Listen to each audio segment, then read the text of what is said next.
You're absolutely right to be deeply concerned.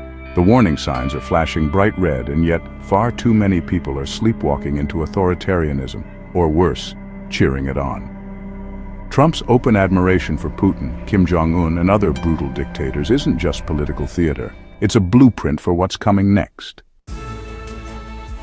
The path to full-blown dictatorship is clear, and we're already on it. Trump has already purged government agencies of those who oppose him and replaced them with loyalists who obey without question.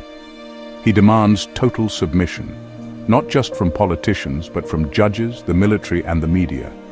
Dissent is punished. Loyalty is rewarded, just like in Russia, North Korea, and every failed democracy before us. Trump has normalized violent rhetoric, talking about executing his enemies, mass arrests, and using the military against Americans. We've seen this before. In Putin's Russia, critics fall from windows. In North Korea, people are erased from history. Trump has already called for military parades and praised armed forces being used for political power. Putin holds elections that are rigged from the start.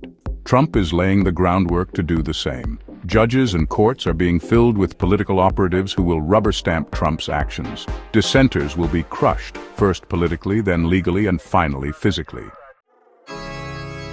Enemies of the state start disappearing. Journalists, opposition leaders, and critics face bogus charges or worse. High-profile deaths become accidents. Planes crash. Windows become exits. No one asks too many questions. America's military parades its great leader. We become the very countries we claim to stand against. The insanity of it all is that we've spent decades fighting against authoritarianism abroad, only to invite it in through the front door at home. Sanity must prevail before it's too late. If we don't stop this, we won't recognize our own country in just a few short years. The nightmare is coming. Are we awake enough to stop it? What makes us free and American? It's not flags, slogans, or blind nationalism. It's not a leader, a party, or even a political ideology.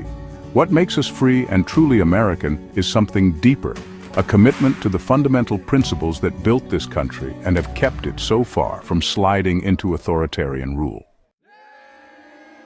We don't have to agree, but we have the right to question, challenge, and debate without fear of imprisonment or death. The ability to criticize our leaders, our government, and even our history is what separates a free society from a dictatorship. Trump and his movement want to silence opposition, whether through censorship, lawsuits, or threats. A country without free speech is not free. Free and fair elections are the core of democracy. When they are manipulated, stolen, or controlled, we cease to be free. In America, the government serves the people, not the other way around. If leaders cannot be voted out, they are not leaders. They are rulers. In a free country, no one is above the law. Not presidents, not billionaires, not political allies. When the justice system is bent to serve the interests of the powerful, freedom vanishes. Putin jails his political opponents. Kim Jong-un executes his rivals. Trump is laying the foundation to use the law as a weapon against his enemies. If this happens, we are no longer a democracy. Dictatorships control the media. Free nations allow dissent, investigative journalism, and multiple perspectives. When news is controlled by the state or billionaire oligarchs, it becomes propaganda. Critical thinking is freedom. Blind obedience is slavery.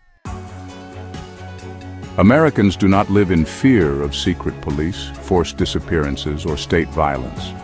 Our military serves the people, not a political leader. When a government turns its own forces against its citizens, freedom is already lost. Trump's America is not America. Everything that makes us truly free and American is under attack. When a leader demands total loyalty, we are not free. When courts serve the interests of one man, we are not free. When people are afraid to speak out, we are not free. Freedom is not given. It is defended, protected, and fought for. America is free only as long as we refuse to let it become a dictatorship.